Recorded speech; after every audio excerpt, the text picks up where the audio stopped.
Fala pessoal, sejam bem-vindos a mais um vídeo aqui do canal do Programador Raiz. Aqui nós falamos sobre Python, sobre ciência de dados, sobre engenharia de dados e todos os assuntos relacionados com a gente. Até só vai aprender Python, beleza? Assunto de hoje é Spark, então vamos entender um pouquinho mais de Spark. Hoje a gente vai falar sobre comandos e como é que você começa a aprender Spark, beleza? Como a gente já viu, o Spark é uma das skills mais importantes do engenheiro e do cientista de dados hoje. Então você tem que aprender esse negócio aqui, beleza? Vamos lá!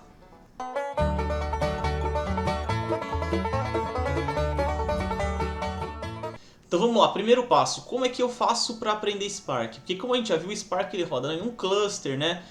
Bom, então você tem algumas opções aqui. A primeira delas é pegar um cluster aí em algum fornecedor de cloud, né? Como Google, Amazon e etc. Segunda opção é você instalar na sua máquina. E a terceira opção, que eu acho que é mais fácil, é o que a gente está fazendo aqui. Eu estou usando o Google Colab, tá? O Google Colab ele vai fornecer para a gente já o poder computacional, né? Aqui a gente não está rodando em um cluster, então a gente vai estar rodando o Spark no modo standalone, né? Ele está em uma máquina só, beleza? Mas é perfeito para a gente começar a aprender rápido e fácil aí o Spark. Então vamos lá, abre o Google Colab, tá? Tô deixando o link na descrição, abre o nosso código do GitHub, já copia essas três células e já executa aí pra gente começar a executar os códigos juntos, beleza? Basicamente aqui ele tá baixando o Spark, baixando o conjunto de dados e setando o Spark pra gente, tá? Então, primeiro comando que a gente tem que aprender.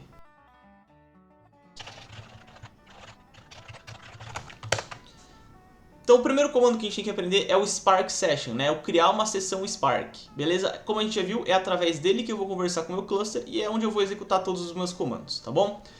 Segundo comando, como é que eu faço para ler um arquivo, tá? Antes de mais nada, vamos encontrar os arquivos que a gente baixou aqui, tá? Então Sales.Parquet, Products.Parquet e Sellers.Parquet. Vamos começar aqui lendo... Então lá, spark.read, tá? É através do read que a gente vai conseguir ler os arquivos com Spark. A gente tem várias opções aqui, tá? Como JSON, CSV, eu vou usar o Parquet aqui no caso, tá? Então vamos começar aqui pelo Sales Parquet. Então eu vou salvar ele aqui em um data frame.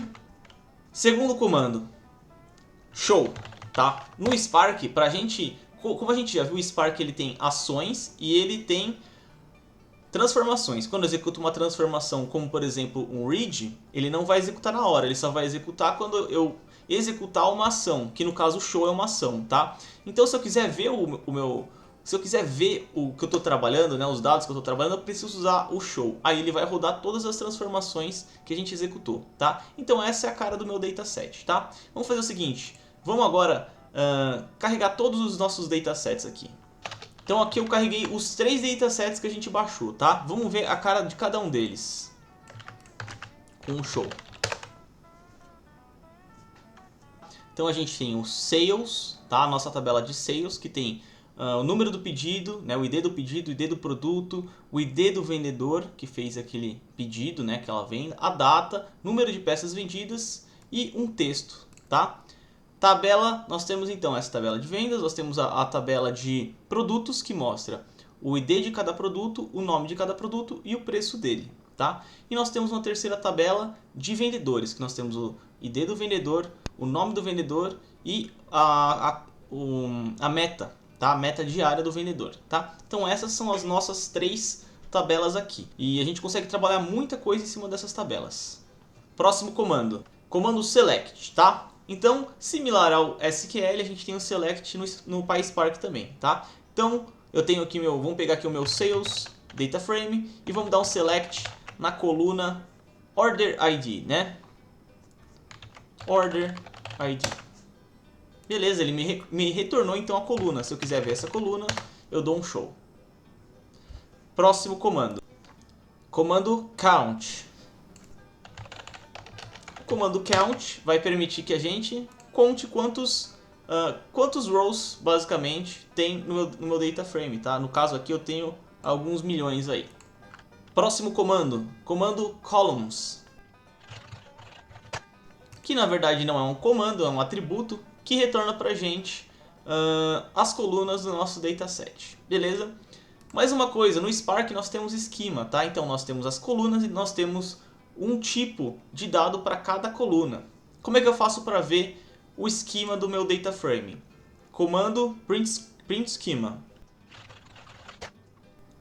Legal, então eu tenho aqui o esquema, né? Então, por exemplo, o campo date do tipo string, né? E assim por diante. Ou seja, eu tenho o tipo de cada coluna aqui do meu data frame. Então vamos explorar melhor nosso dataset aqui. Como é que eu faço para saber, por exemplo, aqui no meu Sales Data Frame, quantos únicos produtos eu vendi, né? Para isso a gente usa o comando distinct. Então vamos selecionar aqui uma coluna, por exemplo, Product ID e comando distinct. Então mostrou pra gente quantos IDs eu tenho únicos de produtos aqui no meu dataset, beleza? Comando where. Então vamos voltar aqui no nosso dataset só pra gente lembrar da cara dele. Então vamos dar um where number pieces sold é maior que 80. Como é que a gente faz isso? Sales data frame where none pieces sold maior que 80. E show. Aí, então eu consegui dar um where similar ao SQL, né? Selecionando aqui entradas onde eu tenho o número de peças vendidas maior que 80. Eu posso fazer menor. E assim por diante. Tem várias opções que eu consigo trabalhar com where similar ao SQL. Comando describe. Então não pode esquecer de colocar o show aqui também, né? Então o que o describe vai fazer? O describe ele vai gerar para a gente um sumário das métricas do nosso dataset. Então, por exemplo, count, média, né? Standard deviation, mean, max. Então é muito legal essa funçãozinha quando você quer conhecer o seu dataset aí, tá bom? Próximo comando, order by. Então o que o order by faz? Ele simplesmente ordena aí os dados, o nosso dataset de acordo com os dados de uma coluna, né? Então a gente ordenou de acordo com o número de peças vendidas, né? Então todo o nosso dataset foi ordenado. Então vamos lá, eu vou ensinar uma coisa muito importante para vocês aqui que ninguém ensina, tá bom? A gente viu que a gente consegue selecionar colunas com o comando select, né? Por exemplo, select. Mas o que acontece? Vamos fazer alguns testes aqui para a gente entender isso aí melhor. Se eu uso o select, ele me retornou um data frame, beleza? Vamos ver outras maneiras que a gente tem de selecionar uma coluna. Eu posso simplesmente usar a coluna como se ela fosse um atributo. E eu posso usar uma sintaxe similar ao pandas aqui, tá? E eu tenho essa outra forma utilizando o SQL Functions, tá? Que também é muito comum e principalmente porque a gente tem muitas funções que a gente consegue utilizar dessa forma aqui, tá? Com o módulo Functions, beleza? Mas vamos focar nessas maneiras aqui de cima por enquanto. Então qual que é a questão aqui? Se eu uso o select, tá? O que ele me retornou? Ele me retornou um data frame, tá? Se eu uso essas outras formas de selecionar a coluna, ele me retornou um objeto do tipo coluna. Então vamos aprender uma funçãozinha agora, um método, para a gente entender melhor isso aqui. O método cast, tá? Que a gente usa para transformar o tipo de uma coluna em outro tipo. Por exemplo, string, int, float e assim por diante. Então, se eu tentar dar aqui o cast, né? Double, por exemplo, que eu quero converter em double, usando o select, ele me deu um erro. Falou, objeto DataFrame não tem atributo cast, ou método. Eu só consigo usar esse atributo em um objeto do tipo coluna, tá? Então vamos dar um cast aqui double. Aí sim eu consegui fazer o cast, tá? Mas se eu der um show aqui, o que acontece? Ele me retorna um erro, tá? Por quê? Eu tenho que usar essas transformações de colunas dentro do meu DataFrame, ou seja, dentro do select ou dentro de algumas outras funções como with column e algumas outras, tá? Mas principalmente essas duas, tá? Então função select e função with column. Beleza? Vamos fazer o teste aqui para a gente entender isso aí melhor. Sales dataframe.select e agora eu vou pegar isso aqui e jogar aqui dentro. E aí sim eu dou show. Beleza? Agora deu certo. Por quê? Porque eu utilizei a expressão da coluna dentro de um select. Eu posso fazer isso também com o comando with column. Vamos entender melhor esse comando também. Então, no Spark, quando eu quero transformar uma coluna, eu não consigo modificar ela, tá? Porque o Spark é baseado em RDDs e RDDs são imutáveis. Para fazer isso, eu tenho que criar uma outra coluna, tá? E como é que eu faço isso? Eu faço isso com a função withColumn, tá? Então vamos criar essa mesma coluna, tá? Só vou colocar aqui com tipo double. Esse vai ser o novo nome dela, tá? E eu quero pegar então essa expressão, ou seja, o que eu estou fazendo aqui? Eu estou convertendo a minha coluna em tipo double, tá? Então eu tenho o nome da minha nova coluna e a expressão que eu vou usar para me retornar os valores, tá? E aí eu vou dar um show aqui. Beleza? Então, o que ele me retornou agora?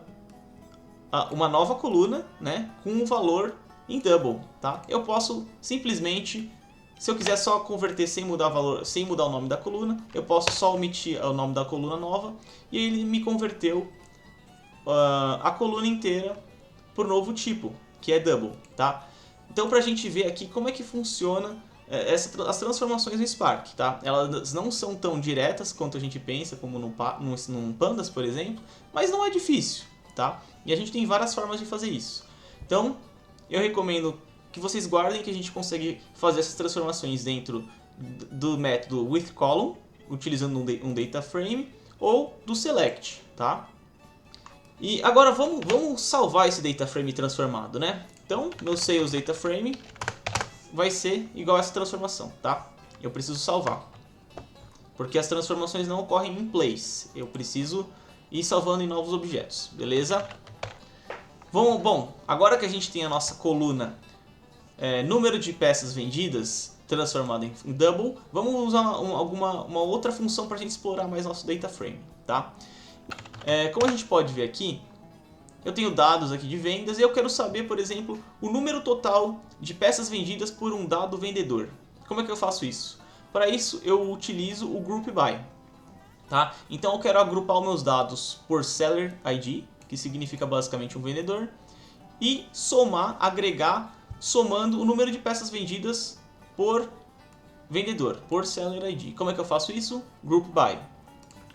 SalesDataFrame.GroupBy Seller ID. Eu tenho que, depois do Group By, eu tenho que usar uma função de agregação, que agregue os dados, tá? Como o sum, por exemplo. Sum, none, pieces, sold. Ok? E por fim, o meu show. Legal, então eu consegui agregar aqui, por vendedor, o número de peças vendidas. Tá? Então vocês viram que eles venderam bastante peça, né? Bom, beleza. Agora vamos continuar trabalhando nesse conjunto de dados que a gente transformou aqui. Vamos criar aqui um objeto chamado agrupado, tá? E colocar ele lá dentro. Então se eu der um show aqui no meu, né? Mais uma vez aqui no nosso data frame, tá? A gente tem aqui o Seller ID, eu não quero o Seller ID, eu quero o nome do vendedor. Como é que eu faço isso? Bom, a gente carregou dados de produto, né? De vendedor e de vendas. O que a gente precisa fazer aqui? A gente precisa fazer um join do nome do vendedor no Seller ID, beleza? Então, para isso a gente usa o comando join, beleza? Então eu tenho aqui meu sellers df, vamos dar uma olhada nele aqui. Beleza, então eu tenho aqui nesse outro data frame eu tenho Seller ID, Seller Name, tá? E Daily Target. E eu preciso fazer um join para juntar esses dois data frames no Seller ID para eu conseguir puxar o nome do vendedor aqui, tá? Para eu saber quanto que cada vendedor vendeu em total de número de peças. Como é que eu faço isso? Então vamos lá. Agrupado.join, o nome Sellers ID, tá? Sellers ID não. Sellers df on, que significa a coluna que eu tenho ali o ID. Então, Seller ID e vamos testar. Legal, então agora eu tenho aqui quantas peças foram vendidas e o nome do meu vendedor, tá? Legal. Vamos arrumar um pouquinho antes as coisas aqui, antes da gente salvar esse nosso data frame trabalhado. Então, antes de salvar, o que eu quero fazer aqui? Eu quero mudar o nome dessa coluna, tá? E eu quero selecionar só a quantidade total de vendidas e o nome dos vendedores, tá? E eu vou aproveitar e vou mudar também o nome do do seller name para nome do vendedor em português. Como é que a gente faz isso? Para a gente mudar o nome de uma coluna, a gente usa a função with column renamed, ok? Então, ponto with column renamed, esse nome feio, o novo nome, que vai ser total de peças, total peças vendidas. Mais uma vez, with column renamed, porque agora eu quero mudar o nome do seller name para nome vendedor. Vamos dar um show para ver como é que tá. Nome vendedor, legal, deu tudo certo. Bom, aqui vai um bônus para vocês, tá? Muitas vezes no Spark a gente faz esses códigos muito grandes de uma linha, né? Como é que a gente faz para deixar esse negócio mais bonito? A gente usa o backslash, que é a barra invertida. Então, antes do ponto, eu coloco aqui um backslash e ele vai continuar lendo o código como se fosse numa linha só, tá? Então, olha aí como o código fica muito mais bonito, né? Mais fácil de se ler, tá? Que mais eu quero fazer aqui? Então, eu quero dar um select, nome vendedor e total peças vendidas. Show! Perfeito. Então tá do jeito que eu quero, agora eu quero salvar, tá? Então a gente tem aqui uma ETL completa, a gente pegou, carregou os dados, transformou e agora a gente está salvando. Para isso, para salvar os dados, a gente usa o comando write, tá? Assim como o read, eu tenho várias opções de write, que eu posso salvar em Parquet, JSON, CSV, entre outros. Eu quero salvar em Parquet. Vamos salvar aqui num arquivo chamado agrupado, dados agrupados. Tá, já existe. Vendas agrupadas. Legal, vamos ver se deu certo? Dá um ls aqui. Vendas agrupadas, deu certo. Bom, se você seguiu com a gente até o final aqui, parabéns. Aqui a gente tem uma ETL completa, né? Então dá pra usar isso aqui para muita coisa aí no dia a dia que você vai trabalhar com Spark. Espero que vocês tenham gostado. Se vocês gostaram, compartilhem com os amiguinhos, deixa o like, se inscreve no canal. E é isso aí, pessoal. Até a próxima.